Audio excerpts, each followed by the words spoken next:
Let us look at another example of time value of money, where we will look at an example to find out the present value of a single cash flow. So the example at hand is, what would be the present value if rupees 50,000 were received after 20 years at 9% interest per annum. So let's try to understand this using a time scale. So let's say this is the time scale. The tenure is 20 years. So 0, 1, 2, 3, and so on, 19, and then 20.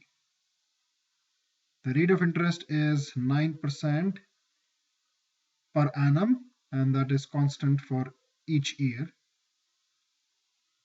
Present value is not known, and we are receiving 50,000 rupees at the end of 20 years. So basically we have to find an amount which, when invested today at 9% interest per annum, will allow a withdrawal of rupees 50,000 at the end of 20 years. So let us look at different methods of solving this example. So the first method we'll look at is how to solve this using the formula for compound interest. Now, compound interest is typically something where you are trying to find the future value when you have a present value. However, when you are trying to find the present value and the future value is known, the concept is known as discounting instead of compounding. So discounting instead of compounding. And discounting is nothing but the reverse of compounding.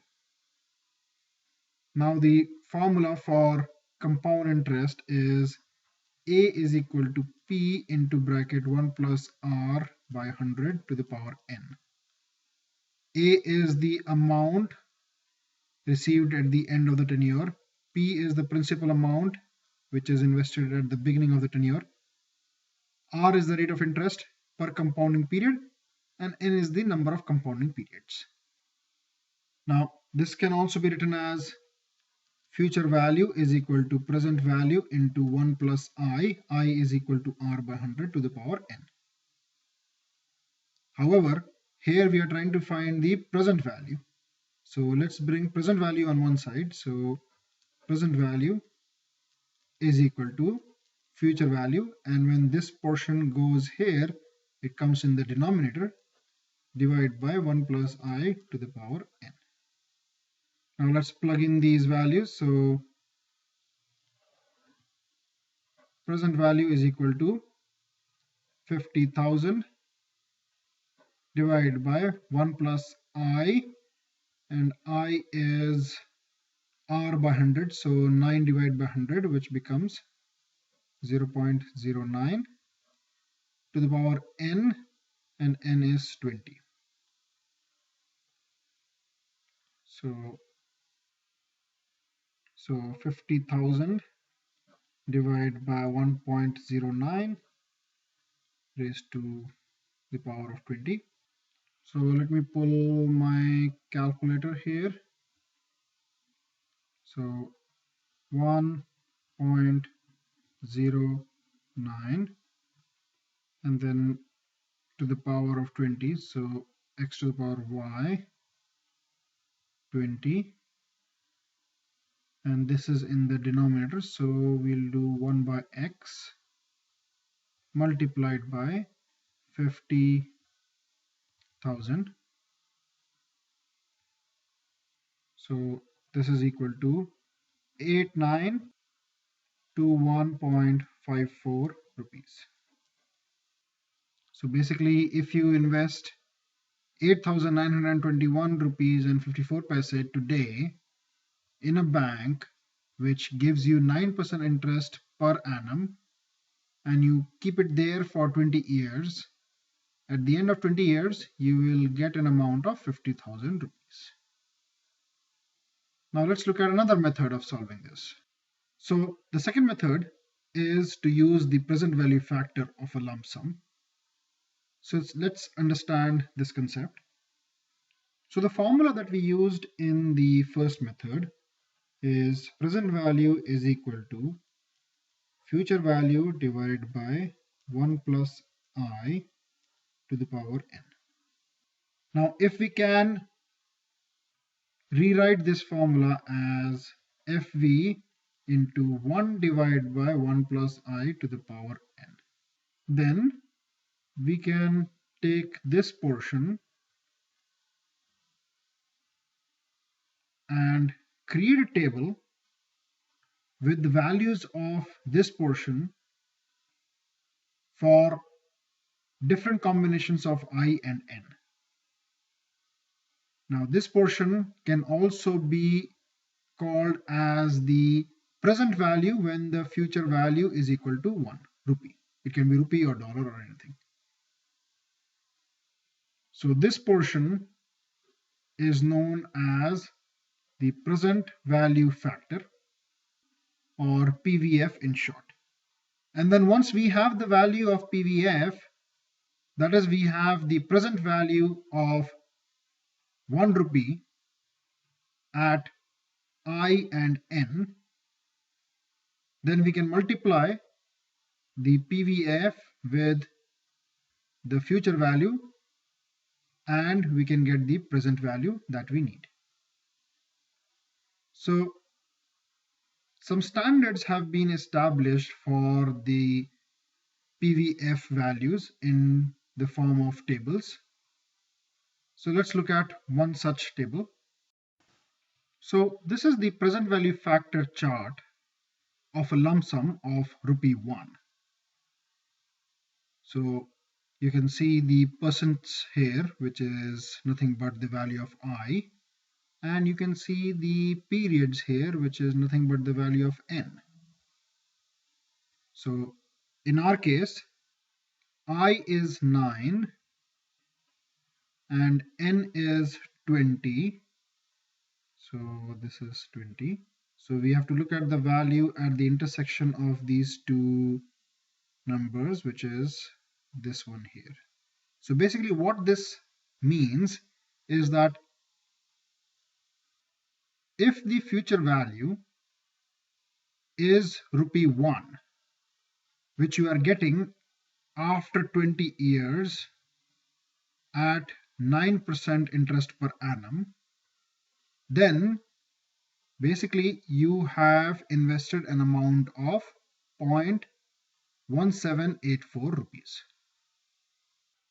Or in other words, 0.1784 rupees, if invested today at 9% interest per annum,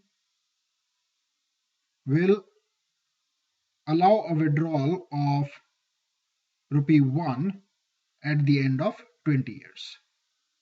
So basically the present value factor for our example is 0.1784.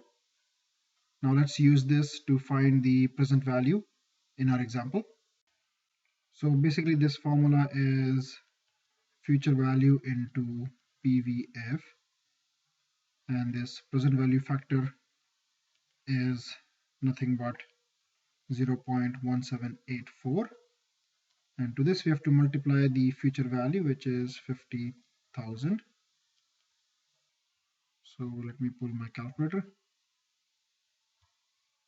50,000 multiplied by 0.1784. So the answer we got is 8920 rupees. Now in the first method, we got the present value as 8921.54 rupees. So here we got 8920. So pretty close. Basically the difference is there because of the rounding of the decimal points, but pretty close. So this is the second method where you can use the present value factor of a lump sum table to find the present value of any future value when you know the values of I and N.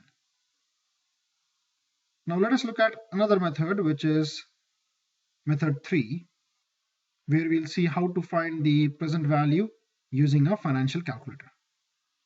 Now typically in a financial calculator there are 5 keys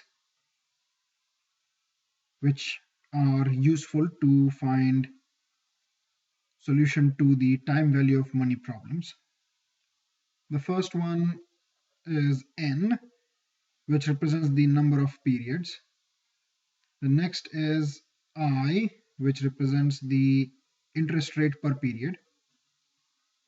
Next is PV, which is the present value.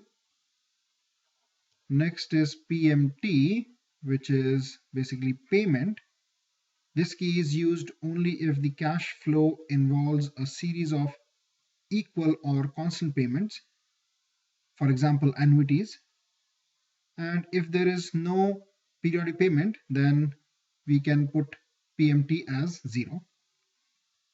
And next, which is the fifth key, is FV, which is the future value. Now let's note down the values that we know for this example. So we know that N is 20 years, I is 9%,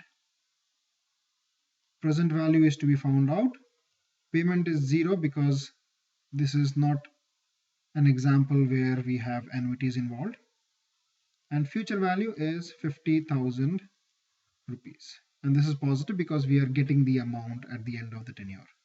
So let me pull the calculator. So this is the financial calculator. Now the way we have to use the financial calculator is that first we need to enter the value and then let the financial calculator know what that value represents. So first we'll enter N as 20. So we'll enter the value first, 20, and then press N to let the financial calculator know that the value of N is 20. Now the value of I, or the interest rate, is 9%. Now in the first method, when we use the formula for compound interest, there we divided this 9% by 100, and in the formula entered the value as 0.09. However, in case of financial calculator, we can enter the value of I as 9%. So 9, and this value is for I. Next we have present value, which we have to find. So the value that we have to find, we will press that button at the end. Now payment is 0, so 0, and then press payment. Future value is 50,000, so 50,000, and this is future value. And now we have to find the present value, so we'll simply press the PV button and we get the value as 8921.5. So the present value is minus 8921.5. Basically the negative sign is showing that we have to withdraw this money from our bank or our pocket and then invest it. So that is the negative sign. So it's an outflow from our pocket, rupees. So in the first method we had arrived at a value of 8921.54. In the second method we got the value as 8920, and in the third method we got 8921.5. So pretty close, all the values. So these are the 3 methods that you can use to find the present value of a single cash flow.